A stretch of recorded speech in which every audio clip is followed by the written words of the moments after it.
जो हमारा पहला सबक है पैमाइशें और इकाइयाँ, उसमें हमने बुनियादी इकाइयाँ देखा था।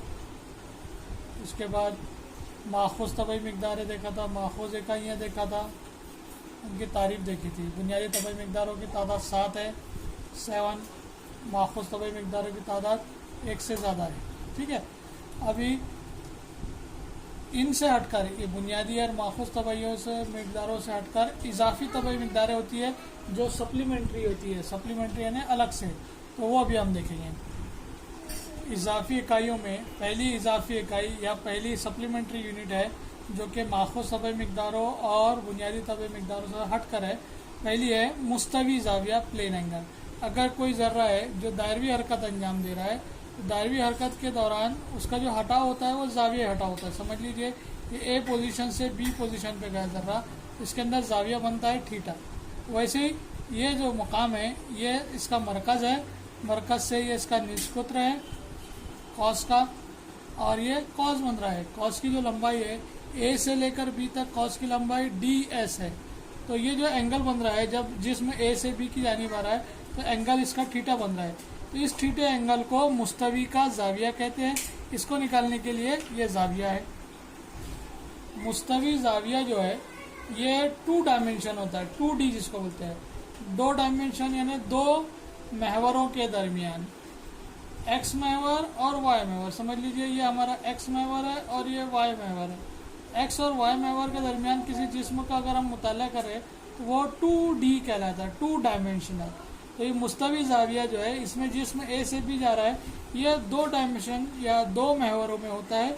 इसको निकालने के लिए ज़ाब्ता है ज़ाविया बराबर कॉस की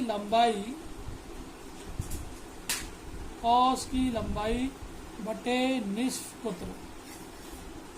इससे पहले हमने बात की कि ज़र्रा दायरवी हरकत अंजाम दे रहा है, दायरा है तो उसका निस्फ कुत्र रहेगा। ए से बी पोजीशन जा रहा है, ए से बी पोजीशन जाने के लिए इसके अंदर थीटा ज़ाविया बन रहा है। तो उस थीटा ज़ाविया को निकालने के लिए डी थीटा बराबर कॉस की लंबाई ए से बी, कॉस की लंबाई ए से बी जो भी रहेंगी, और इसका निष्कुत्र आर। अब यहाँ पर कॉस की लंबाई कितनी दी हुई है डी एस, और निष्कुत्र कितना है इसका आर। मुस्तवी ज़ाविया डी थीटा बराबर कॉस की लंबाई बटे निष्कुत्र होता है। इस शक्ल के अंदर कॉस जो है ए से बी बन रहा है जिसकी लंबाई डी एस है, और इस दायरवी हरकत में इसका निष्कुत्र आर है। तो ये भी हमारा जो ज़ाविया है ये इजाफी सिमती मिक़दार होंगी जो कि मुस्तवी ज़ाविये को प्लेन एंगल को दिखाती है। दूसरी इजाफी सिमती मिक़दार है ठोस ज़ाविया जिसको हम कहते हैं सॉलिड एंगल। सॉलिड एंगल जो है ये किसी कुर्रा, समझ लीजिए एक कुर्रा है, फुटबॉल गेंद है, उसका निष्कुत्र है। इस फुटबॉल गेंद का जो इकाई रकबा रहता है, इस इकाई रकबे का और उसका निष्कुत्र, इन दोनों के दरमियान जो ज़ाविया बनता है, समझ लीजिए ये जो है ये चौकोन एरिया जो है ये डी ए है, इकाई रकबा है किसी कुर्रे का, और इस इकाई रकबे से हर ज़िले से हर रास से उसका निष्कुत्र तक के फासला आर है। तो इनके दरमियान जो ज़ाविया बन रहा है ये ठोस ज़ाविया कहलाता है। मिसाल के तौर पर हम फुटबॉल गेंद देखते हैं उससे ठोस ज़ाविया समझते हैं। समझ लीजिए ये फुटबॉल गेंद है, ये कुर्रा है, ये इसका कुल रकबा है सतही रकबा।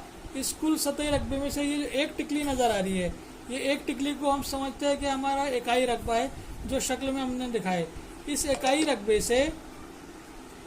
रकबे से अगर मैं इसके मरकज़ तक जाऊं अंदर की जानिब, तो वो जो ज़ाविया बनेगा उस ज़ाविये को ठोस ज़ाविया कहते हैं। ये इसका इकाई रकबा हुआ डी ए, और इसके तमाम चीज़ों से लेकर मैं इसको मरकूज़ करता हूँ कहाँ पर, मरकज़ पे। तो मरकज़ के एक नुक्ते से और फैलते हुए इस इकाई रकबे को शामिल करके जो ज़ाविया बनता है उसको ठोस ज़ाविया कहते हैं। तो ये हमारा हुआ इकाई रकबा जो डी ए से दिखाया गया है। इनके तमाम चीज़ों से मरकूज़ करते हुए अगर मैं मरकज़ पे पहुंचा कुर्रे के, और ऐसे तमाम रकबों से मिलकर कुर्रा फुटबॉल गेंद जैसी है उस तरीके, ये जो ज़ाविया बन रहा है ये ज़ाविया डी ओम ठोस ज़ाविया कहलाएगा। इसके लिए ज़ाब्ता है हमारे पास ठोस ज़ाविया इज इक्वल टू इकाई रकबा बटे निष्कुत्र का मुरब्बा, निष्सूत्र का मुरब्बा। ठोस जाविये को डी ओमेगा से जाहिर करते हैं, डी ओमेगा या डी ओहम। इकाई रकबा कितना है इसका, डी ए है, और निष्सूत्र है इसका आर। तो निष्सूत्र आर, निष्सूत्र का मुरब्बा यानी आर का मुरब्बा। तो ये जो जाविया है इकाई रकबा और निष्सूत्र का मुरब्बा, इसका जो तनासुब रहेगा ये हमारा कहलाएगा ठोस जाविया। इस तरीके से हमारे पास दो इजाफी सिमती मिकदारें मिल गई है।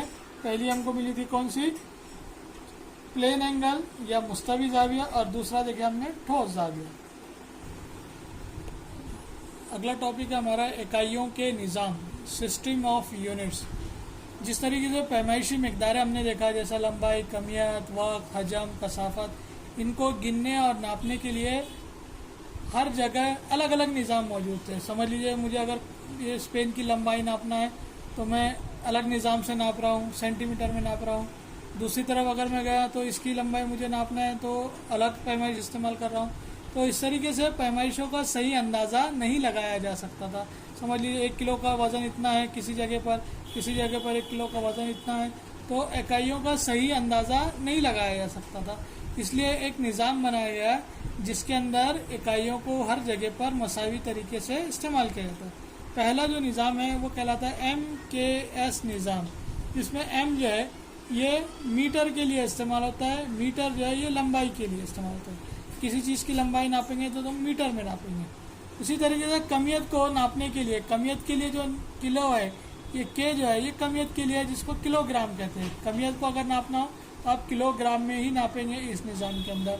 उसी तरीके से अगर वक्त की पैमाइश करना है तो वक्त की पैमाइश सेकंड में करेंगे। तो ये पैमाइशों का बड़ा निज़ाम है जिसको MKS निज़ाम कहते हैं, जिसमें अगर आपको लंबाई नापना है तो आप मीटर में नापेंगे, अगर कमियत नापता है तो किलोग्राम में नापेंगे, और वक्त को सेकंड में नापेंगे। इकाइयों का दूसरा निज़ाम जो है वो CGS निज़ाम है। ये इकाइयों का MKS निज़ाम से छोटा वाला निज़ाम है। इसमें C फॉर सेंटीमीटर, अगर आप लंबाई नाप रहे हो तो लंबाई सेंटीमीटर में। समझ लीजिए कोई मुसल्लस है, मुसल्लस के एक ज़िले की लंबाई नाप रहा हूँ मैं, तो अब इसको मीटर में नहीं नापूंगा क्योंकि मीटर जो है बड़ी इकाई है। इसको नापने के लिए मैं सेंटीमीटर इस्तेमाल करूँगा। तो मुसल्लस के एक ज़िले की लंबाई फला 5 सेंटीमीटर है, तो C इज़ फॉर सेंटीमीटर, ये लंबाई के लिए इस्तेमाल होता है। उसी तरीके से अगर मैं सोना ख़रीदने जा रहा हूँ तो सोना ग्राम में ख़रीदूँगा, मैं किलोग्राम में तो नहीं ख़रीदूँगा, क्योंकि सोना जो है ये बहुत महंगी मिकदार है, इसको किलोग्राम में हम नहीं खरीद कर सकते। तो सोने की जब भी बात करेंगे तो हम इसको ग्राम में नोट करेंगे, तो इसको ग्राम कमियत के लिए। उसी तरीके से वक्त की पैमाइश जो है S फॉर सेकंड, तो C फॉर सेंटीमीटर लंबाई के लिए, G फॉर ग्राम कमियत के लिए, और S फॉर सेकंड वक्त के लिए। ये इकाइयों का दूसरा निज़ाम है जो कि थोड़ा छोटा निज़ाम है। तीसरा निज़ाम है FPS निज़ाम। ये इस निज़ाम को ब्रिटिश निज़ाम भी कहलाता है। ये पुराना निज़ाम है जिसके अंदर चीज़ों को गिनने के लिए हाथ की लंबाई या पैर की लंबाई का इस्तेमाल किया जाता है। समझ लीजिए लंबाई नापना है तो ऐसे मैं बालिश से नापता था, इसको फीट कहते थे। पाउंड जो है ये वज़न, ये कमियत की इकाई है, कमियत नापते थे इससे, इसको पाउंड कहते थे। 2 पाउंड का 1 किलोग्राम होता है आज के SI निज़ाम से। तो ये पाउंड जो है ये कमियत के लिए इकाई है, और S सेकंड के लिए, वक्त की पैमाइश के लिए सेकंड वैसे ही है। चौथी निज़ाम है ये SI सिस्टम। SI सिस्टम यानी इंटरनेशनल यूनियन ऑफ सिस्टम्स, यानी बैनुल-अक़वामी तौर पर इकाइयों का एक मुस्तकिल निज़ाम बनाया गया है, जिसमें बैनुल-अक़वामी तौर पर निज़ामों को या इकाइयों को एक ही इकाई दी जाती है जिसको SI निज़ाम कहते हैं। ये आज तक का सबसे रेपुटेड और सबसे मंजूर शुदा इकाइयों का निज़ाम है जिसको SI निज़ाम कहते हैं। तमाम इकाइयाँ इसी में नापी जाती हैं। तो इकाइयों के 3 अलग अलग निज़ाम थे, जिसमें से ये बड़ा निज़ाम, इससे छोटा निज़ाम, और ये ब्रिटिश निज़ाम जो अभी फेल हो गया है, और SI निज़ाम। इस तरीके से इकाइयों के 4 निज़ाम हैं। इन 4 निज़ामों के अंदर ही इकाइयों को नापा जाता है। इस तरह से इस वीडियो में हमने प्लेन एंगल देखा, सॉलिड एंगल देखा, उसके बाद इकाइयों के 3 निज़ाम देखा। ये वीडियो यहाँ पर ख़त्म होता है। शुक्रिया।